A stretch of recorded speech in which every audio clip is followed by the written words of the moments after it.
Hello friends and welcome to my channel for another custom action figure video. So I wanted to do something a little different this time and talk a bit more in depth about my connection to what it is I'm customizing in this video. So let's go on a quick little ride together.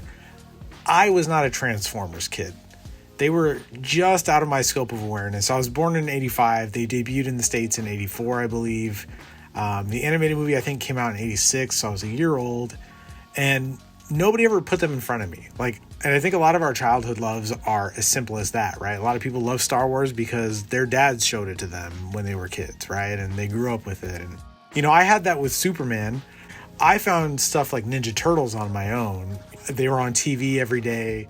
When I was 5, that first Ninja Turtles movie came out, and I was the perfect candidate for Turtle Mania. That worked on me.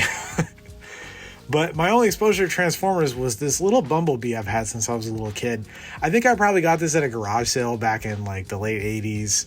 And the only reason I had it was because I was obsessed with Volkswagen Bugs when I was a kid. I did think it was cool that it transformed, but that was about as far as it went. So fast forward to 1996. I'm in the 6th grade, and my mom is watching the local news in the background before going to work. And it's the local Fox affiliate. And so after she leaves and before I go to school, boom, Beast Wars comes on. And I am just like, what is this? So for those who don't know, Beast Wars is the story of Optimus Primal and the Maximals crash landing to a prehistoric Earth. And instead of cars, which don't exist yet, they scan the environment and take the form of surrounding animals. So Optimus Primal is a silverback gorilla. That's just prime. Cheetor is a cheetah, Rhinox is a rhino, etc. And at the same time, not too far away, their mortal enemies, the Predacons, also crash land. And because they're bad guys, they become stuff that's scarier, like a spider, a wasp, and dinosaurs. So Megatron, the leader of the bad guys, is a T-Rex. And when he transforms, he has a T-Rex head for a hand that shoots a pulse cannon out of the mouth. And that's just one of the coolest things I had ever seen as an 11-year-old, right? And frankly, it's probably one of the coolest bad guy designs of all time. Now, if all that sounds vaguely Transformer-y to you, but you can't quite put your finger on why, exactly. And that's all you need. And that's all I needed. I was hooked. But aside from the aesthetics, the show was just really good. Right away, Dinobot, one of the Predacons, who is a Velociraptor, or what Jurassic Park told us all was a Velociraptor, he immediately challenges Megatron for command of the Predacons. And when that doesn't work in his favor, he goes and challenges Optimus in the same way. And Optimus is like, bro, just join us. What are you doing? Anyway, they fight. Dinobot ends up switching sides. There's drama over leadership. There's new robots showing up, and they don't know if they're good guys or bad guys. My favorite guy, Silverbolt, who's like a griffin that transforms into a medieval knight with a dog's head for some reason. He starts rizzing up Black Arachnia, who's one of the Predacons.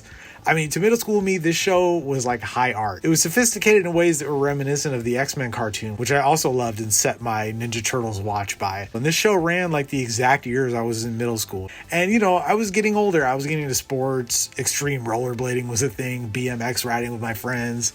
I wasn't really picking up toys anymore, but I would still look at the toys on the shelves that I'd see at the store from time to time from this show with this longing sensation. They were so cool, and the look at the CG animation really lent itself to accurate toy depictions, which is always a thing for me.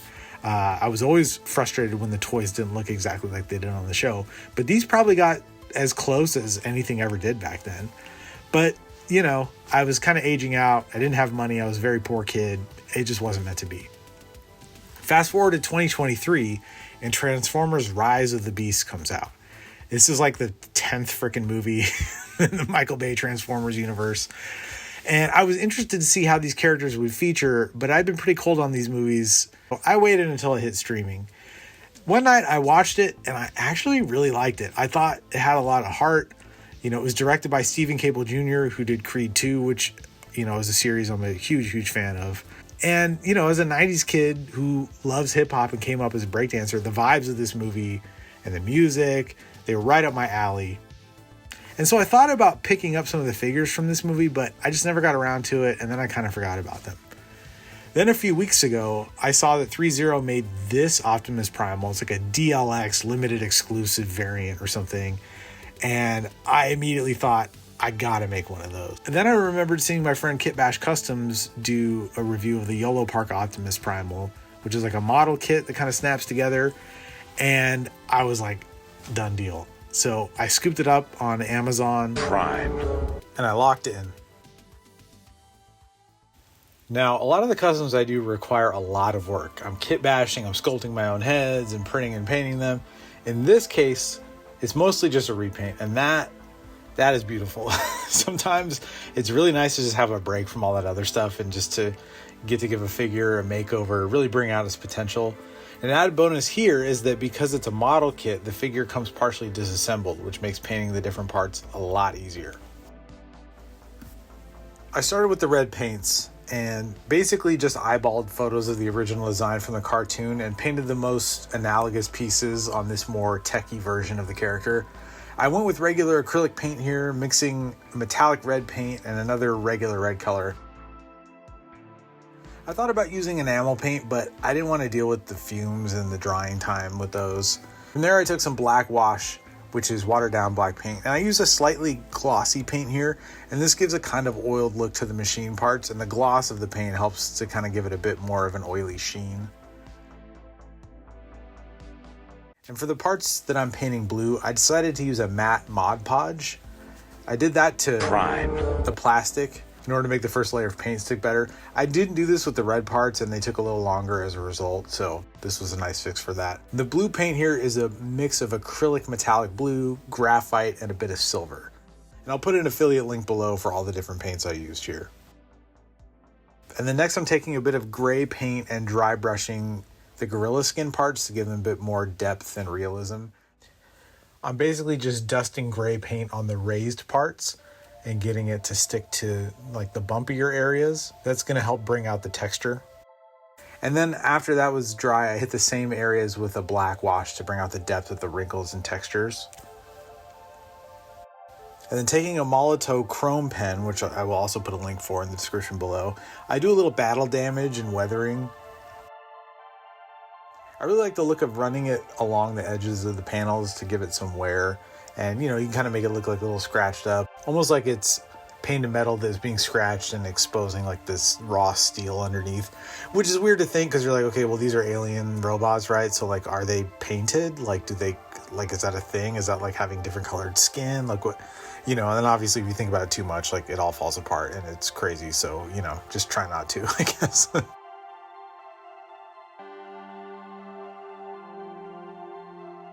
For the last step, I'm using my yarn technique to create gorilla fur.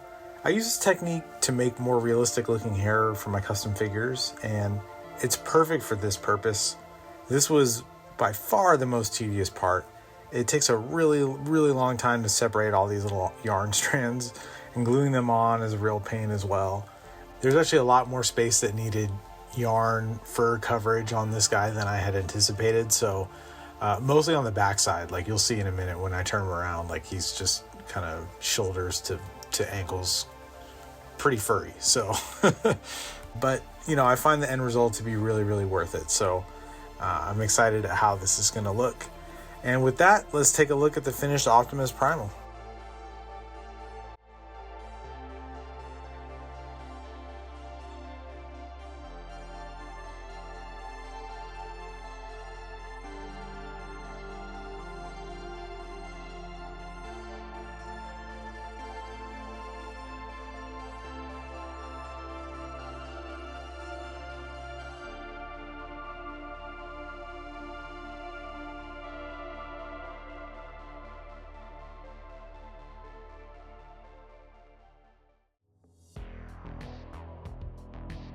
All right, here he is with that fuzzy butt I was talking about.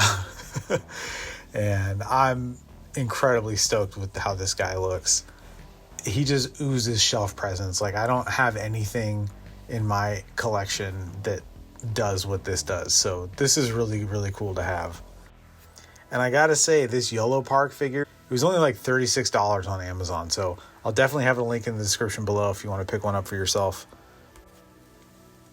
Now, I forgot to mention earlier, I did seal the painted areas with more Mod Podge. It dries clear, and I have a matte and a gloss version. So I mixed the two together so it wouldn't be too glossy, but also not too matte.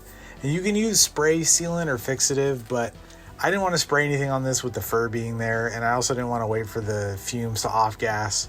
And here's a comparison shot before and after, and you can see how much more visual interest there is now with the added colors. I think maybe they wanted them to look more organic or something, and you know, contrast with the regular Transformers, which are like co-starring in the movie with them. But the result was kind of underwhelming to me, so I'm really stoked to see this design with those colors. And here's a comparison with the OG Optimus Primal look from the animated show.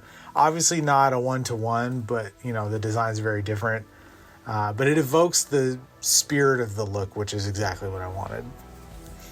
And lastly, here he is with his beast mode represented. This is a 1/12 scale gorilla from a company called Safari Limited, who makes all kinds of animal figures. I've used them a few times when I need like an animal for one of my setups. Like my Scooby-Doo was a Great Dane that they made that I repainted.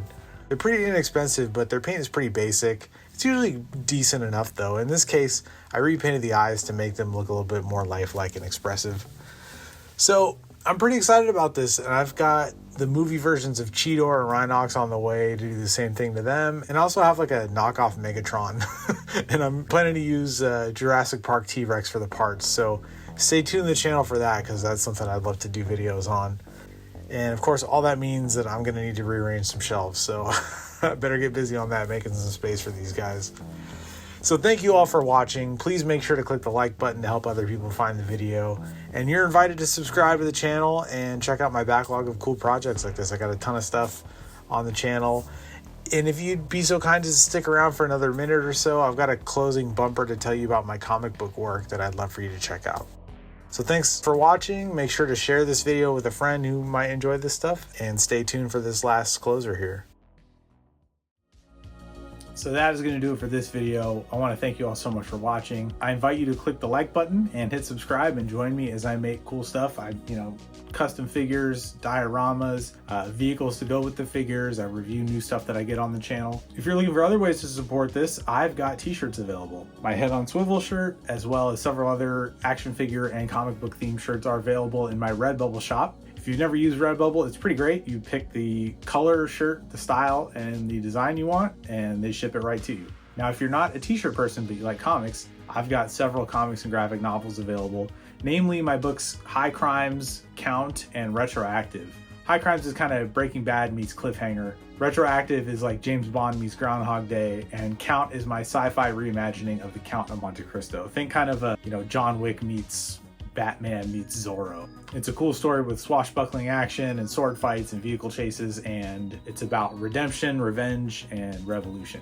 So those are all available at your local comic shop, bookstore, or at the links in the description below. So to everyone who's picked up a shirt already or one of my books, thank you so much. Like, that means the absolute world to me, and I really, really appreciate it. It really helps make it so that I can do this kind of stuff and bring you more videos. Couldn't ask for anything more, so thank you. So that's gonna do it for this one. Until next time, keep your head on swivel.